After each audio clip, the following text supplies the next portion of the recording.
നമസ്കാരം. പുതിയ എപ്പിസോഡിലേക്ക് എല്ലാവർക്കും സ്വാഗതം. ഇന്ന് നമ്മൾ ചെയ്യുന്ന വിഭവം വഴുതനങ്ങ കൊണ്ടുള്ള ഒരു പച്ചടിയാണ്, തൈര് ചേർത്തുള്ള പച്ചടി. ഇതിനു വേണ്ടി നമ്മൾ എടുത്തിരിക്കുന്നത് ഒരു വഴുതനങ്ങയുടെ പീസുകളാണ്. ഇത് നമ്മൾ വീടുകളിൽ തന്നെ ധാരാളം നട്ടാൽ ഉണ്ടാകുന്ന ഒരു പച്ചക്കറിയാണ്. ഇത് വെള്ളത്തിൽ കുതിർത്ത് എണ്ണയിൽ വറുത്തെടുത്തതാണിത്. ഇതിന് പച്ചടിയാക്കാൻ വേണ്ട സാധനങ്ങൾ: ഒരു കപ്പ് തൈര്, ഒരു കപ്പ് തന്നെ തേങ്ങ, ആവശ്യത്തിന് കടുക്, ഉലുവ, അല്പം കായപ്പൊടി. പിന്നെ കടുക് വറുക്കുന്നതിനും ഇതിൻ്റെ അരപ്പിന് വേണ്ടതായ ഉള്ളിയാണ് അതിൻ്റെ കൂടെ.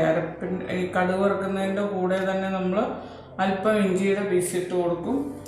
മുളകെല്ലാം നമ്മൾ 2 പച്ചമുളകാണ് ഇത് അതിൻ്റെ കൂടെ കടുക് വറുക്കുന്നതിനോട് മൂപ്പിച്ചാണ് എടുക്കുന്നത്. ഇത് അരയ്ക്കാൻ വേണ്ടിയിട്ടുള്ള നല്ല ജീരകവും ഈ തേങ്ങയുടെ കൂടെ ഇടാനുള്ള 4-5 കഷ്ണം ഉള്ളിയും ജീരകവുമാണ്.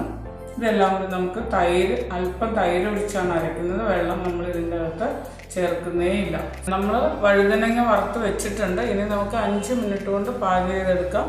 അതിലേക്ക് നമ്മൾ മിക്സിയിലേക്ക് ഈ തേങ്ങ, 1 കപ്പ് തേങ്ങ ഇട്ടിട്ട് ഇതിലേക്ക് നമ്മൾ പകുതി തൈര് ഒഴിക്കുന്നു. വെള്ളം ഒഴിക്കുന്നില്ല, പകുതി തൈര് നമ്മളിതിലേക്ക് ഒഴിച്ചു കൊടുക്കും. 1 കപ്പാണ് തൈര് എടുക്കേണ്ടത്. ഇതിനകത്തേക്ക് ഇനി നമുക്ക് ഇട്ട് കൊടുക്കേണ്ടത് വെളുത്തുള്ളി 4 അല്ലി നമ്മൾ എടുത്ത് നേരത്തെ പറഞ്ഞതാണ്. ജീരകം, നല്ല ജീരകം, വെളുത്തുള്ളി, അല്പം ഉള്ളി, ചുമന്നുള്ളി.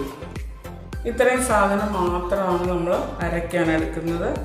വേറെ പച്ചമുളക് 3-4 കഷ്ണം മാത്രം ഇട്ട് കൊടുത്താൽ മതി. മുളക് വേറെ ഒരു പൊടികളും മഞ്ഞപ്പൊടികളും ഒന്നും നമ്മൾ ചേർക്കുന്നില്ല. ഇത് ഒരുവിധം നന്നായി അരഞ്ഞ് കഴിയുമ്പോഴേക്ക് നമ്മൾ ഒരു 1/2 ടീസ്പൂൺ കടുക് കൂടിയിട്ട് ചതച്ച പോലെ അരച്ചെടുക്കും. ഇതാണ് ഇതിൻ്റെ കൂട്ട്. ഇപ്പം നമ്മൾ അരപ്പ് റെഡി ആയിട്ടുണ്ട്. ഇതിനകത്തേക്ക് നമ്മൾ ഒരു 1/2 ടീസ്പൂൺ കടുക് ഇട്ട് കൊടുക്കും. ഇത് വീണ്ടും നമ്മൾ ഒന്നുകൂടി പതിയെ അരച്ചെടുക്കും. ഇപ്പം നമ്മൾ അരപ്പിലേക്ക് അല്പം കടുക് കൂടി ഇട്ട് ഒന്ന് ചതച്ചതുപോലെ അരച്ചെടുത്തിരിക്കുകയാണ്.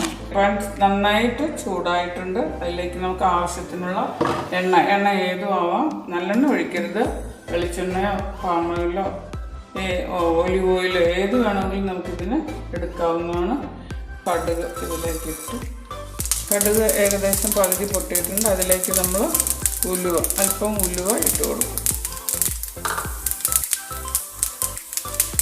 ഇതിലേക്ക് നമ്മൾ തീ നന്നായി കുറച്ച് ഇതിലേക്ക് ഒരു ലേശം ഇഞ്ചി കൊത്തിയത്,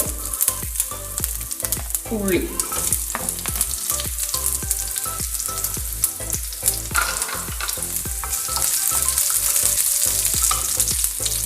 ഉണക്കമുളക്, കറിവേപ്പില.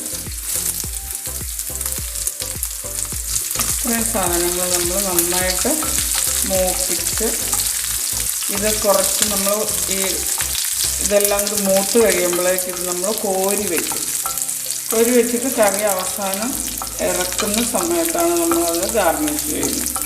ഇത് നമ്മൾ കുറച്ച് ഇതിലേക്ക് കോരി മാറ്റി വയ്ക്കും. ഇത് അവസാനം നമുക്ക് ഗാർണിഷ് ചെയ്യാൻ വേണ്ടിയാണ്. കറിയുടെ ഭംഗിയും എല്ലാം ഇത് മുകളിലിട്ട് കഴിയുമ്പോഴായിരിക്കും നമുക്ക് കിട്ടുക. എന്നിട്ട് ഇതിലേക്കാണ് നമ്മൾ നമ്മുടെ ഈ അരപ്പ് ഒഴിച്ചു കൊടുക്കുക. അരപ്പാണ് നമ്മൾ ആദ്യം ഒഴിക്കുക. കടുക് വറുത്ത സാധനങ്ങളെല്ലാം നമ്മൾ കോരിയെടുത്തു. അതിലേക്ക് നമ്മൾ അരപ്പ് ഒഴിച്ചു കൊടുക്കും. അരപ്പാണ് നമ്മൾ ഒഴിച്ചു കൊടുക്കുന്നത്.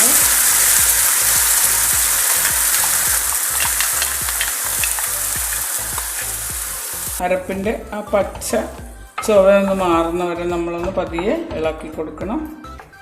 ഇതിൽ നമ്മൾ തൈര് മാത്രം ഒഴിച്ചാണ് അരച്ചിരിക്കുന്നത്. വെള്ളമൊന്നും ചേർത്തിട്ടേ ഇല്ല. ഇത് എത്ര ദിവസം വേണമെങ്കിലും നമുക്ക് കേടുകൂടാതെ സൂക്ഷിക്കാൻ പറ്റും. അരപ്പ് ഒരുവിധം വെന്തിട്ടുണ്ട്.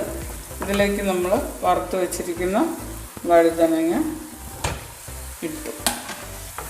അല്പം കായപ്പൊടി നമ്മൾ ഇട്ട് കൊടുക്കണം. അല്പം ടേസ്റ്റിനും മണത്തിനും എല്ലാം വേണ്ടി നമ്മൾ കായപ്പൊടി അല്പം ഇട്ട് കൊടുത്തു. ലേശം ഉപ്പ് കൂടി നമ്മൾ ഇനി തൈര് ഒഴിക്കും ഇതിനകത്തേക്ക്. ഇനി ബാക്കിയിരിക്കുന്ന തൈര് നമ്മൾ ഇതിലേക്ക് ആഡ് ചെയ്യും. ആ തൈരാണ് ഇതിൻ്റെ വെള്ളമായിട്ട് നമുക്ക് നല്ല കുറുകിയ പച്ചടി ആയിട്ട് നമുക്ക് കിട്ടും.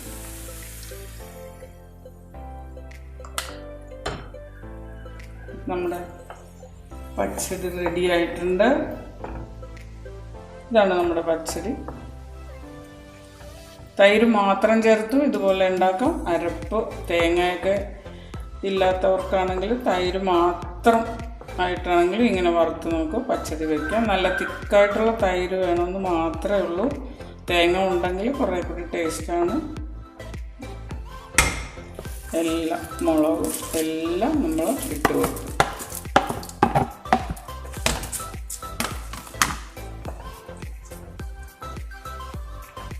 അവരവരുടെ ആവശ്യത്തിനാണ് എരിവ് ചേർക്കേണ്ടത്. എരിവില്ലാതെയും നമുക്ക് ചെയ്തെടുക്കാം. എല്ലാവരും ഇത് ട്രൈ ചെയ്ത് നോക്കണം. ഇഷ്ടമായെങ്കിൽ സുഹൃത്തുക്കൾക്കും എല്ലാം ഷെയർ ചെയ്യണം, ലൈക്ക് ചെയ്യണം. അതോടൊപ്പം തന്നെ ഈ ചാനൽ ഇഷ്ടമായെങ്കിൽ സബ്സ്ക്രൈബ് ചെയ്യണം. അഭിപ്രായങ്ങൾ കമൻറ്റ് ബോക്സിൽ രേഖപ്പെടുത്തുവാൻ മറക്കരുത്. എല്ലാവർക്കും എൻ്റെ ഹൃദ്യമായ നന്ദി.